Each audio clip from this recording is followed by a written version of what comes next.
Edouard, bonjour. Comment ça s'est passé ici depuis le retour? Dans quel état de fraîcheur tu as retrouvé les joueurs? Et peut-être aussi un point sur le noyau au niveau de blessures ou de forcément Covid éventuel par rapport au match de dimanche.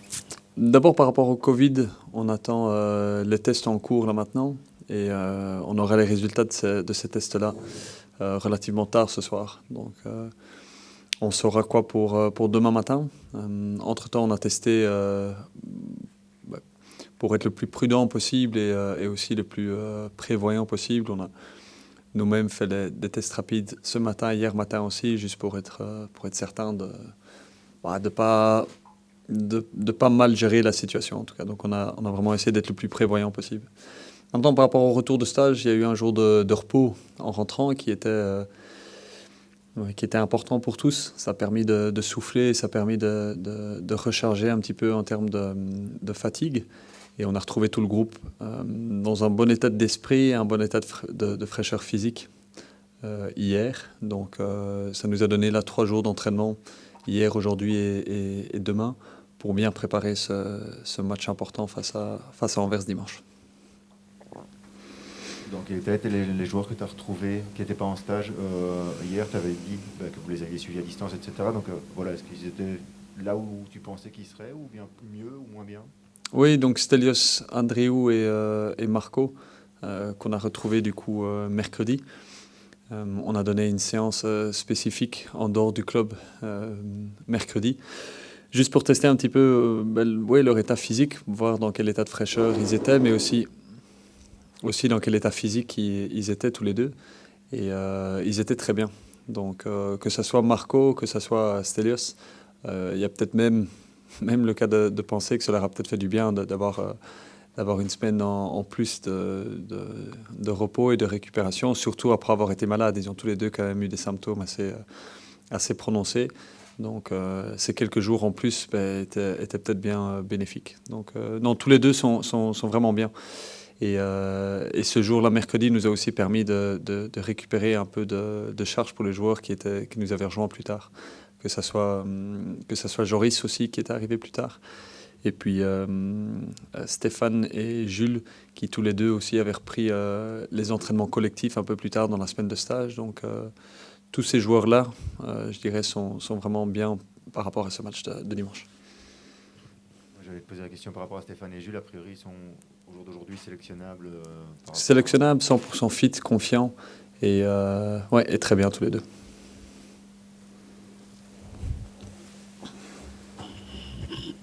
Bonjour Edouard.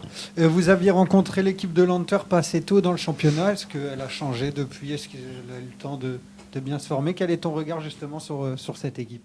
Très bonne équipe, très très bonne équipe.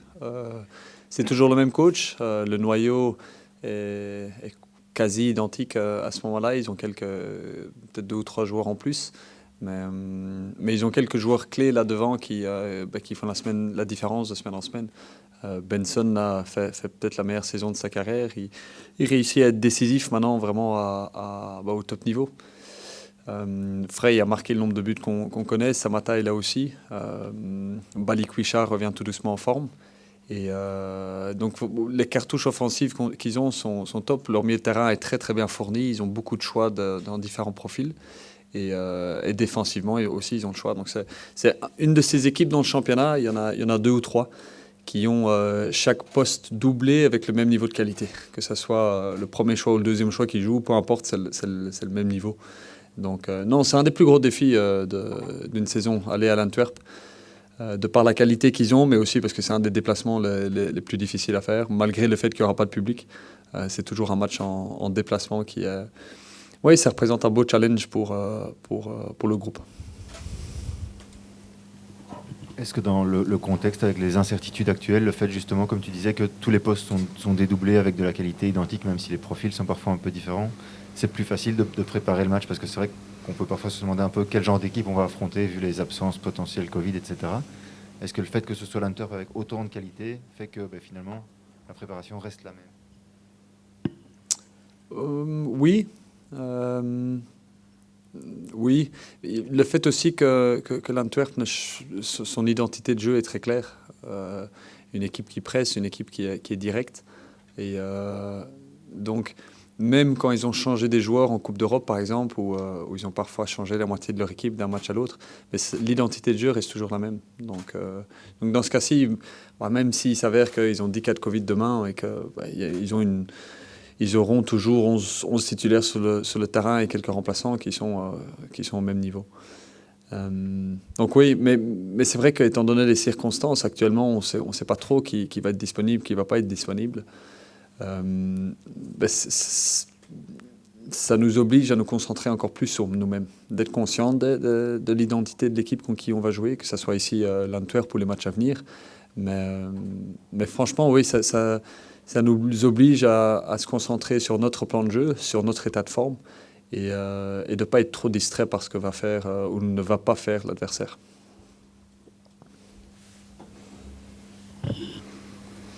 Tu disais que le mois de janvier serait décisif. Est-ce que justement ce premier déplacement, c'est pas le match le plus important de cette série qui vous attend? Oui, c'est le match le plus important. Et puis quand on va à Gand après, ce sera le match le plus important. Et puis après Gand, je ne sais pas qui on reçoit là en semaine, mais on a 3 matchs. Ça, ce sera le match le plus important, et puis ainsi de suite. Mais c'est vrai, c'est la réalité. Je ne dis pas ça pour être ironique ou quoi que ce soit. C'est ça le cas. La réalité, c'est ça. Notre mois de janvier est décisif. Quand on arrivera au février, si on se plante sur 1 ou 2 matchs au mois de février, février aura été décisif.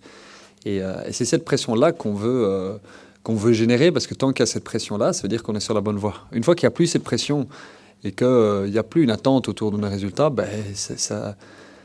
ça voudra dire qu'on se sera loupé quelque part. Et c'est un privilège de pouvoir jouer sous une pression positive comme celle-là, où les gens s'attendent à des bons résultats, et quand ce n'est pas le cas, les gens sont étonnés ou surpris. C'est un compliment, et c'est ce qu'on veut vraiment créer autour de nous. C'est des attentes, c'est une pression, et c'est cette importance du prochain match qui est toujours décisif. Pour rebondir justement sur ce que tu as dit, j'imagine que tu as aussi des attentes pour voir par exemple un élément comme Vakun Bayo qui va évoluer officiellement pour la première fois avec Charleroi. Ça aussi, ça sera l'une des questions attendues du match, et ça crée aussi une stimulation, j'imagine, chez toi. Il n'y a pas de question. Moi, j'ai pas de questions en tout cas. L'extérieur a des questions parce que l'extérieur le connaît pas beaucoup. Il n'a pas beaucoup joué quand il était à Gand en Belgique. Nous, on connaît son profil par cœur, parce qu'on a tellement analysé son profil dans les derniers mois. Donc moi, j'ai aucune question. Je sais exactement quel va être son niveau dimanche. Je sais les problèmes qu'il va poser à l'Antwerp. Donc non, moi, je suis très, très serein. Le staff est très serein, et même, c'est ça qui était bien, qu'il puisse quand même arriver assez vite là, lors du stage. C'est que l'équipe a très vite pris confiance, parce qu'ils se sont rendus compte qu'on va être plus fort avec lui qu'on ne l'était avant. Donc c'est de bon augure par la suite, et ce ressenti-là que tout le monde est quelque part rassuré au sein du noyau, mais tout le monde, staff et joueurs, ont pris confiance dans le fait que on va réussir notre objectif, qui est que chaque mercato nous permet d'être plus forts, peu importe le départ.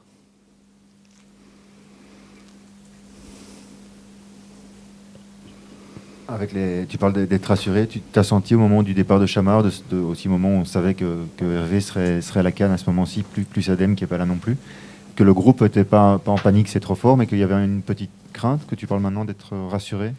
Oui, et c'est naturel, c'est instinctif. Quand les meilleurs joueurs du noyau en termes de forme, et Chamard était un des 3 ou 4 meilleurs joueurs du moment au moment où son transfert a été annoncé, c'est normal qu'il y a certaines questions qui vont être posées entre les joueurs, et certains doutes vont arriver, et c'est tout à fait normal. Et donc, on veut et ça vient naturellement une fois que tout le monde voit que les renforts qui arrivent sont vraiment de qualité. C'est une façon d'avancer encore plus fort. Parce que non seulement ça rassure tout le monde sur le court terme en se disant c'est bien, on est bien maintenant, mais aussi à l'avenir que la prochaine fois qu'un joueur clé partira, il y aura moins de ces doutes-là. Et chaque mercato qui avance, tout le monde prendra de plus en plus confiance que peu importe qui part, nous on va continuer à faire un recrutement qui est ciblé, qui est dans l'anticipation et qui sera toujours intelligent en tout cas. L'Antwerp, ça représente un passage de ta vie professionnelle. Est-ce que ça te fait encore quelque chose d'y retourner ou plus du tout? Pas vraiment. Pas vraiment. C'est un club qui est important en Belgique, de par son histoire, évidemment. Donc peu importe mon passage là-bas, ça reste toujours une affiche qui est vraiment qui est belle à jouer pour tout le monde. Non, j'ai encore certaines relations avec que ce soit des joueurs ou des membres du staff là-bas. Mais c'est quelque chose auquel, je veux dire, on s'habitue aussi. C'est pas que l'Antwerp, c'est Bruges, c'est Saint-Tron aussi. Donc franchement, il n'y a pas une attention particulière qui est mise là-dessus. C'est vraiment anecdotique.